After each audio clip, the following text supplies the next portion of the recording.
We are talking about Better Than the Movies by Lynn Painter, which it's funny, right? Because um, I just read a Lynn Painter book, right? It was like back to back, literally. I read two books back to back on accident from the same author. Better Than the Movies is a young adult contemporary romance. I also put it in the genres or under the tags of fiction, teenage, rom-com, fake relationships, enemies to friends to lovers, question mark, question mark, question mark. I gave this 4 stars. I liked it. It was fun. It was cute, okay? Now let me go to Goodreads. I've read 2 books since then, and one of the other books that I read, I just finished it like 20 minutes ago, was The Cheat Sheet, or maybe it's just Cheat Sheet by Sarah something, which I liked, but it had some really similar vibes. So I'm kind of getting confused in my head. So let me just read like what it has on Goodreads, the little, blurb. Okay, Liz Buxbaum has always known that Wes Bennett was not boyfriend material. You would think that her next-door neighbor would be a prince candidate for her romantic comedy fantasies, but Wes has only proven himself to be a pain in the butt ever since they were little. Wes was the kid who put a frog in her Barbie dream house, the monster who hid a lawn gnome's severed head in her little homemade neighborhood book exchange. Fast forward 10 years from the great gnome decapitation. It's Liz's senior year, a time meant to be rife with milestones perfect for any big screen, and she needs Wes's help. See, Liz's forever crush Michael has just moved back in town, and horribly annoyingly, he's hit it off with Wes, meaning that if Liz wants Michael to finally notice her and hopefully be her prom date, she needs Wes. He's her in. But as Liz and Wes scheme to get Liz her magical prom moment, she's shocked to discover that she actually likes being around Wes. And as they continue to grow closer, she must re-examine everything she thought she knew about love and rethink her own perception of what happily ever after should really look like. Okay, so I did really like this movie. I did really like this book. Some things I thought were really cute about it were that, like, it was a high school romance, cute, yeah, enemies to lovers kind of story, fake relationship. Those are some of my favorite things. It did kind of feel like a movie story.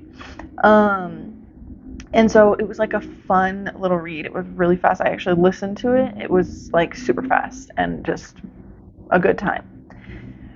Now, as I said, I gave it 4 stars. So it wasn't like bad. It wasn't good. It was more on the good than the bad. Of course, I don't have many like amazing things to say about it, beside that I really liked Wes a lot, who's the main guy. I really, really liked him. He seemed like a chill friend and a cool guy and a nice boyfriend, okay? And so I'm going to be a little bit nitpicking about like some of the things I didn't like about the book. But don't feel like these things like overpower the good things. They don't really. I like the book and I would recommend it to people. But I don't think I'll be doing a synopsis of this. It's pretty straightforward. I'll just explain as I have things to say. So, one of my huge issues was with Liz. Okay, so Liz is the main character. She's 17 years old. When she was 11, her mom died. Her and her mom had a really special, close connection, and she would always watch rom-coms with her mom because her mom was like a hopeless romantic. And she was an author or like a screenwriter, something, script something. I don't remember what she did, but it was something to do with writing. She wrote romances. And she was super close with her mom, and they had like a collection of all of the most, like, all of their favorite rom-coms, which I had watched like 90% of the ones that she mentioned, and I think most people have. I mean, they're very like, just the rom-coms, and I thought that was cute. Like, it's not weird to like rom-coms, and it's not weird to have like feel like you have this like special thing with your parent who's passed away, and you like continue that thing to feel close to them. What I did not like about this was, number one, she acted like it was so weird that she was like still grieving her mom. Like, she acted like she thought everyone would think it was so weird that she was still grieving her mom. And I'm thinking, no one's going to think that. There is not a human alive who will think you're weird for being sad that your mom is dead and like continuing to have this like thing with her, which she didn't want to tell Wes that her mom was like totally into rom-coms, and she didn't want to tell Wes that like she was totally into rom-coms because of her mom, and it was like a big part of her life, and it was like something that she was like hiding, like she was ashamed of it. That really, really bothered me. She didn't even tell her best friend. It's like, dude, what the hell? Like, it's not a big deal. This is a very normal thing. Nobody's gonna be like, wow, what a freaking weirdo. She likes rom-coms because her mom who died liked rom-coms and that was their thing they did together. No, nobody's thinking that, okay? She was like looking for the, like, you know, rom-com experience. Like, she wanted to have that. She wanted the prom thing, and she wanted everything. She wanted like the perfect romance. And she ended up trying to set it up with this kid, Michael, who came in town, who she had a crush on when she was a little girl. And Michael moved away before her mom died. So he like didn't know the new her or whatever. But he was like the most boring character, first of all. There was no character development with him. Like, we of course did not understand why she liked him, which was fine because she didn't end up being with him. But they like end up almost going out. He asked her to prom, even though she already knows that he wants to go with another girl, but the other girl just like won't. He just thinks like the other girl won't go with him. And so he does this whole big proposal like when she literally does not want to go with him. He doesn't want to go with her. And it like kind of ruins it because then Wes ends up going with another girl too. It's like the girl she hates. And their prom is like dumb. It was very, it kind of reminded me of the end of the Duff. So stupid. Where like she was like, Michael, you want to be with that other girl, right? And Michael was like, yeah. She was like, go be with her. And then she like goes home, and thankfully she ends up singing Wes. But back to the girl he didn't like, or she doesn't like. Her name's Alex. And throughout the story, I feel like I kind of missed the reason why she didn't like Alex. I'm like, what is wrong with Alex? The whole time I was saying, what the heck is wrong with Alex? Like, I feel like I missed something. Well, as I was reading reviews, I realized, no, I didn't miss anything. Simply, she didn't have a good reason. Her reason was because after her mom died, she sat in assigned cafeteria seating next to Alex, and Alex's mom always like packed her these cutesy lunches and gave her a note every day, and Alex would read it out loud every day. I'm thinking, an 11-year-old girl, if she's reading her mom's notes out loud, it's to make fun of them. Another thing I really didn't like is the her stepmom seemed like a really cool girl, and she just like would not accept her.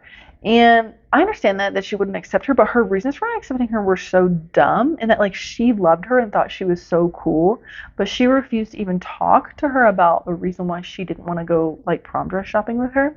Liz's best friend wants to go prom dress shopping with her and the best friend's mom, and Liz like keeps putting up because she doesn't want to go because it's like something you're supposed to do with your mom, and she's like really gonna miss her mom being there. And then she knew that her stepmom wanted to do it with her, but she like didn't want to because she's like, this is something I would do with my mom, not you. And it just seemed very immature in the fact that she was like, obviously your stepmom's not replacing your freaking mom. The alternative to going with your stepmom is not going with your real mom. The alternative to going with your stepmom is going by yourself. Your real mom is not here anymore, so don't act like it's like, oh, well, if I go with my stepmom, then it's going to be a memory that I didn't have with my mom. No, you wouldn't have had that memory with your mom anyway. So it was like just dumb in the fact that she like really loved her stepmom, but she just like wouldn't.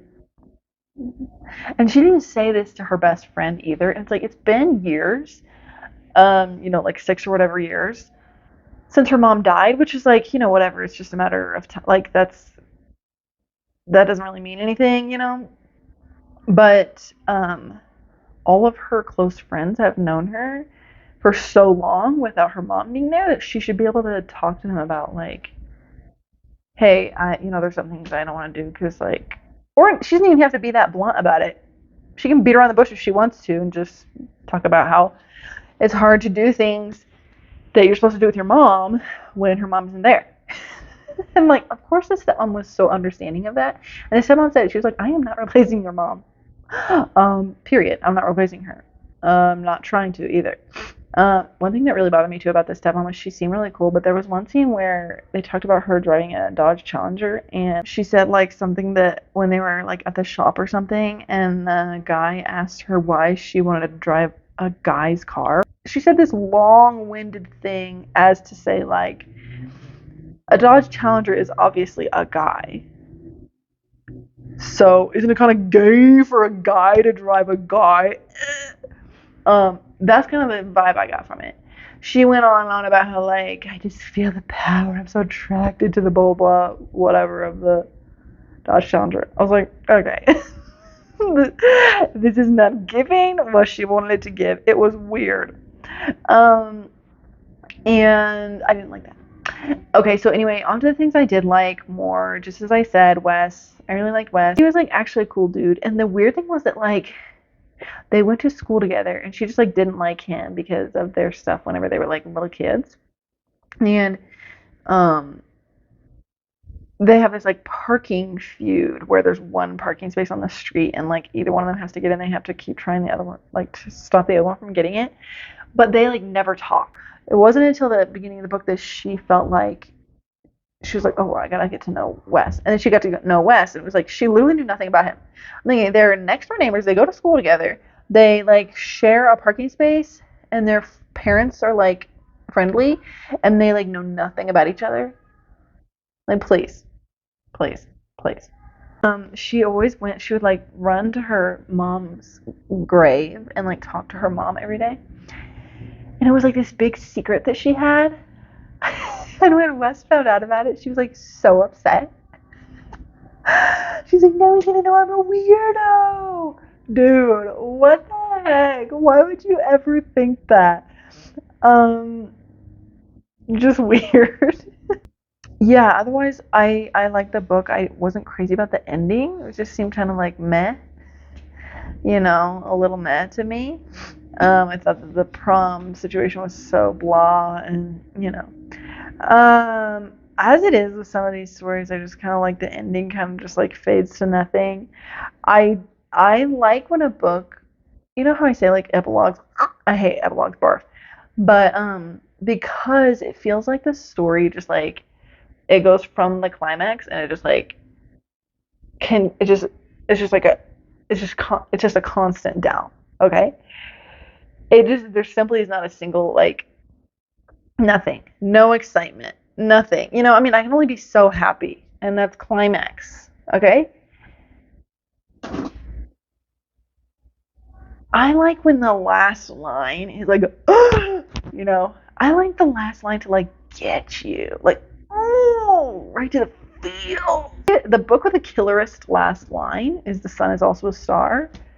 The last line just like sucker punch to the gut. It was so good. Point is, it just kind of petered out. It just kind of petered out, and I was like, meh. But overall, it was like cute. I will say, I'm not really a music. This makes me sound so boring and dumb. I'm not really a person who feels strong emotional connections to music, or feels a strong emotional connection to somebody through music or something. So to a certain extent, like that part was kind of lost on me. There was a lot of like music stuff in this. And there was a playlist at the end. The funny thing was about that though is like I'm not a very music-y person, and like I knew every single song that she mentioned. It was very like mainstreamy stuff, which there's nothing wrong with that. I just felt it was interesting as somebody who's like not a music person at all was like, oh, okay, yeah, I know every single one of those songs. Kind of give me like Clueless vibes a little bit, like cute like that, in that you kind of hate the main character and love the guy. Classic. So yeah, it was overall it was a good book, and I would recommend it to young people. That's it. Yeah, I think I would recommend it to young people. All right, peace.